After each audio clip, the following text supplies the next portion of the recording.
The first thing that felt off wasn't the crowd. It wasn't the heat, or the dust, or even the overwhelming noise. It was the way my phone kept connecting to something, even when I turned everything off. I flew in from the Philippines with my cousin and two of her friends. We had been saving for months just to make this trip happen. Coachella had always felt like this distant, almost unreal event, something you only saw online, never actually experienced. But somehow, we made it. We rented a small camper van instead of booking a hotel, mostly to save money. The plan was to stay at one of the designated camping areas near the festival grounds. It sounded fun at the time, more authentic, I guess. Looking back, that decision probably made everything worse. The first day went smoothly. We got our wristbands, set up the camper, and spent most of the afternoon exploring. The energy was insane. Music blasting from every direction, people dancing, laughing. It felt like a different world. I remember joking that it didn't even feel real. By sunset, everything was glowing, literally. Neon lights, LED accessories, stages lighting up the desert sky. It was overwhelming, but in a good way. At least at first. The first strange thing happened that night. We had just gotten back to the camper around 1 a.m. Everyone was exhausted. My cousin fell asleep almost instantly, while the rest of us stayed up a bit longer, scrolling through our phones and talking. That's when I noticed it. My phone showed a Wi-Fi network. Coachella guest. It had full signal. That didn't make sense. We were in the middle of a packed campground, and earlier, none of us could get any signal at all. No data, no Wi-Fi, nothing. I asked the others if they saw it too. They didn't. I thought maybe it was just my phone glitching, so I tried connecting. It connected instantly. No password. Okay, that's weird, I said. One of my cousin's friends laughed and said I probably just found some hidden festival Wi-Fi. Maybe. But something didn't sit right. As soon as I connected, my phone froze for a second. Then it unlocked on its own. I didn't touch anything. I just stared at it. The screen opened to my camera, front-facing. For a second, I saw my own face. Then the screen flickered. And for just a split second, it wasn't me anymore. It looked like someone else, standing behind me. I turned around so fast I hit my head on the cabinet. There was no one there, just the cramped interior of the camper. Everyone else still sitting where they were. What happened? My cousin asked. I didn't even know how to explain it without sounding crazy. I just said my phone glitched. I disconnected from the Wi-Fi immediately. The network disappeared right after. That should have been the end of it. But it wasn't. The next day, things felt off. I kept checking my phone, expecting something else to happen. It didn't, at least not during the day. We went back to the festival, watched performances, walked around, took pictures. Everything seemed normal again. But I couldn't shake that feeling. Like something had already started. That night, it got worse. We got back to the camper around midnight this time. The campground was louder than before. People still partying, music playing in the distance. I stayed up later than the others. I couldn't sleep. Around 2 a.m., I heard something. A faint buzzing sound. At first, I thought it was someone nearby playing music, or maybe a generator. But it was too consistent. Too close. I looked around the camper. The sound was coming from underneath. I hesitated for a second. Then I grabbed my phone and opened the flashlight. I stepped outside. The air was cooler, but the noise felt louder now. Definitely coming from under the camper. I crouched down and shined the light underneath. At first, I didn't see anything. Just dirt and shadows.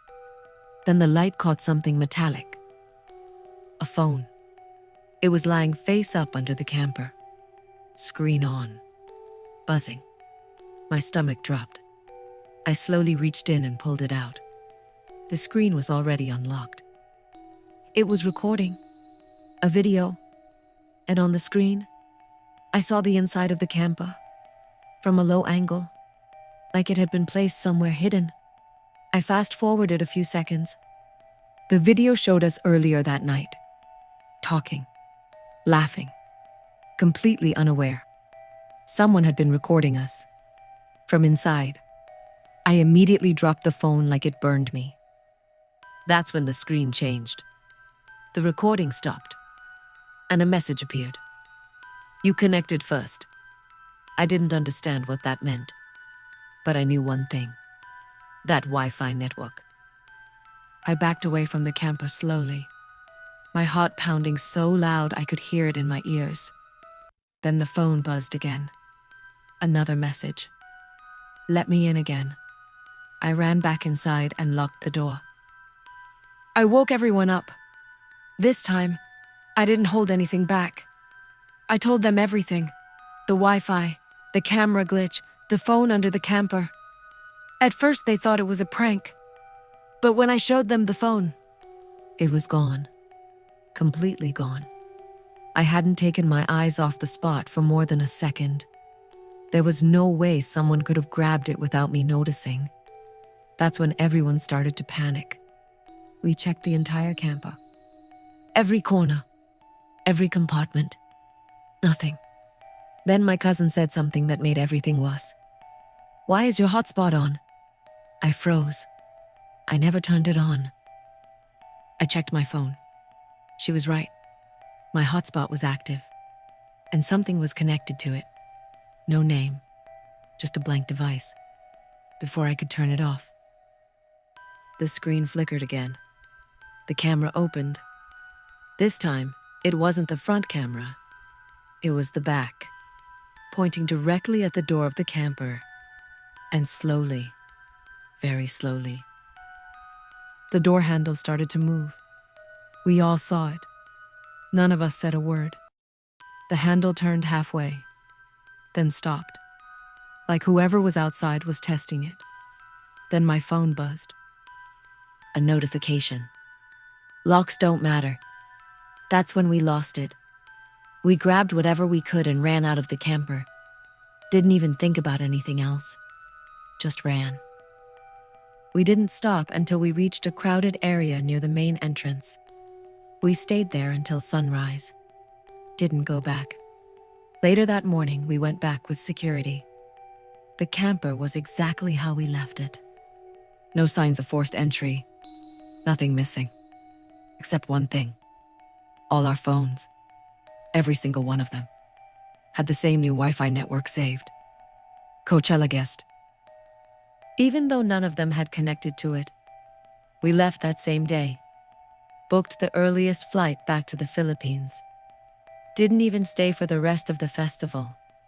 I thought it was over, until 2 nights after we got home. I woke up around 3 a.m. My room was completely dark, silent. Then my phone buzzed. I didn't want to check it, but I did. One notification.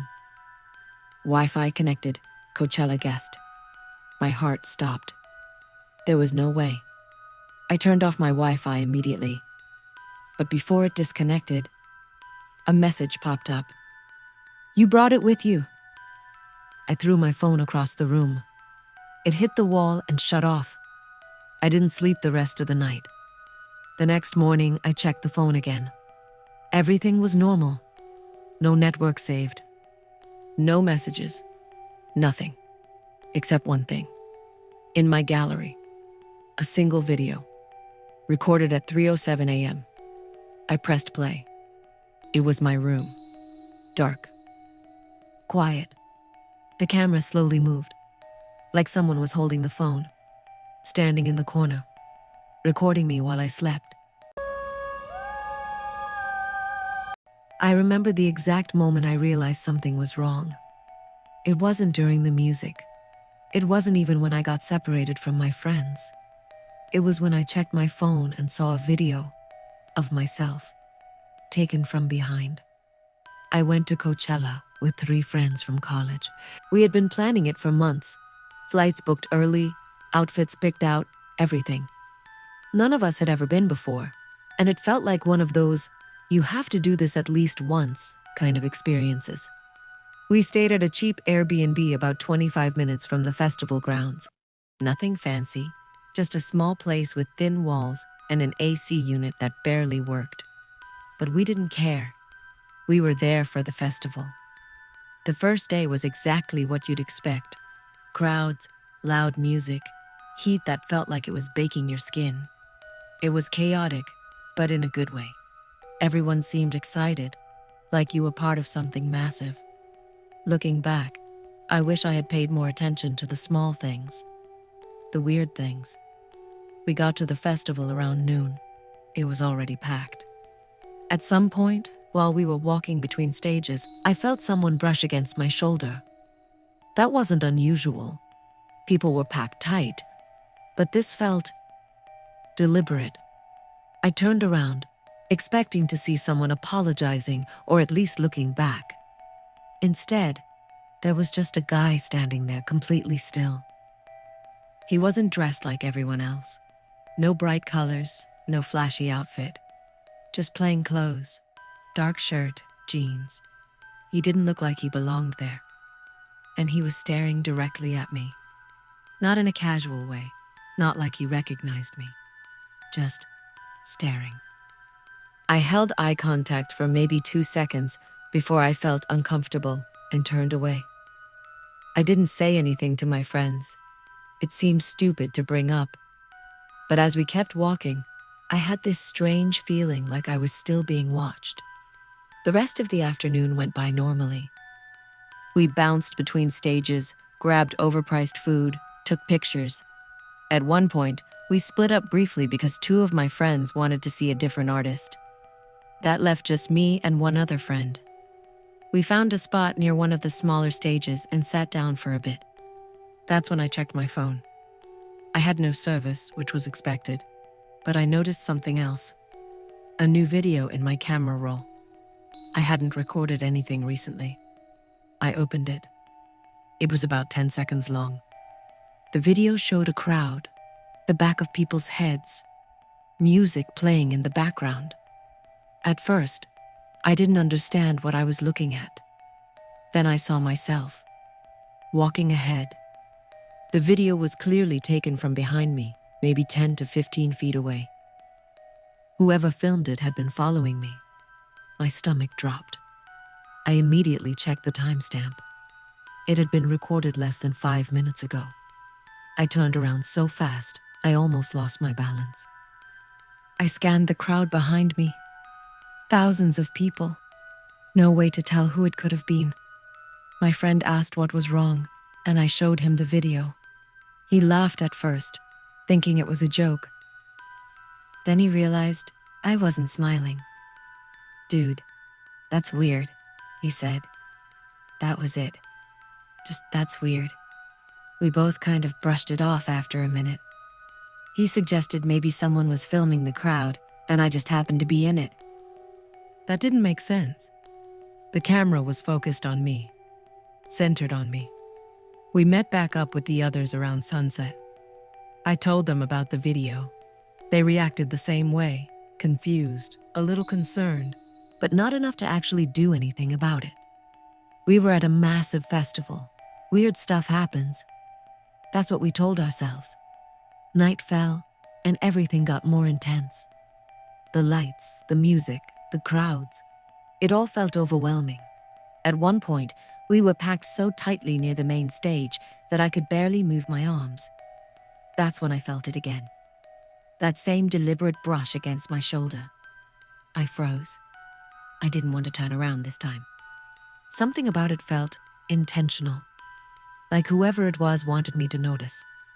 After a few seconds, I slowly turned my head. And there he was again. Same guy.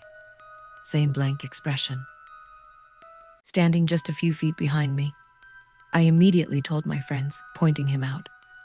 But by the time they turned around, he was gone. Like he had just disappeared into the crowd. They didn't believe me. Or at least they didn't take it seriously. One of them joked that I was being paranoid. Maybe I was. But that feeling in my chest said otherwise. Around 11 p.m., we decided to head out. We were exhausted, dehydrated, and honestly just ready to get back to the Airbnb. Getting out of the festival was a nightmare. Thousands of people all trying to leave at once. At some point during the chaos, I got separated. Again. This time, it wasn't just for a few minutes. I completely lost sight of my friends. I tried calling them, no service. Texting, nothing. I figured I'd just head toward the parking area and meet them there. That's when my phone buzzed. A notification. Somehow, I had just received a message from an unknown number. It was a video. I stopped walking. For a second, I considered not opening it. Then I did. It was me. Again. But this time, it was different. The video showed me standing still in the crowd, looking at my phone, meaning it had been recorded just seconds earlier. My heart started pounding. I spun around, and for a split second, I saw him, about 20 feet away, holding his phone up, pointed directly at me. The moment our eyes met, he lowered the phone and started walking toward me. Not running, not rushing, just walking, like he knew I couldn't get away. I turned and pushed through the crowd as fast as I could. People were yelling, music blasting, lights flashing. It felt like a nightmare. I kept looking back, trying to see if he was still there. Every time I thought I lost him, I'd catch a glimpse again. Same steady pace, always coming closer. I finally broke out of the main crowd and reached one of the darker, less crowded areas near the exit. I thought I had lost him. For a moment, I felt relief. Then my phone buzzed again. Another message. This time, it wasn't a video. It was a photo, taken from behind me, in the exact spot I was standing. I hadn't even seen him. That's when panic really set in. I started running, not caring where I was going, just trying to get as far away as possible. I didn't stop until I reached the parking area. I found my friends about 15 minutes later. They were sitting on the hood of the car, waiting. I must have looked completely shaken because they immediately asked what was wrong. I told them everything. This time, they believed me. We didn't stay for the rest of the festival. We drove back to the Airbnb in complete silence. When we got inside, I locked every door and window. I checked the messages again. The number was still there. No name, no profile picture, just those videos and photos. Then I noticed something I hadn't before. The last photo. There was a reflection in a nearby car window. A partial reflection of the person taking the picture. I zoomed in. My hands were shaking. It was blurry, but I could make out enough. The same dark shirt, the same posture, and something else. He was smiling. Not a normal smile. Not friendly. It looked wrong. Too wide.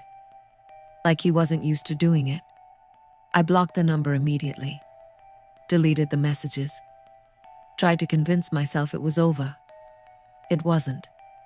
At around 3 a.m., I woke up to a noise. A soft tapping. I sat up trying to figure out where it was coming from. Then I realized. The window. I slowly turned my head. And there he was, standing outside, looking directly at me. Same blank expression. Same stillness. I couldn't move. I couldn't even breathe. Then very slowly, he raised his phone and started recording.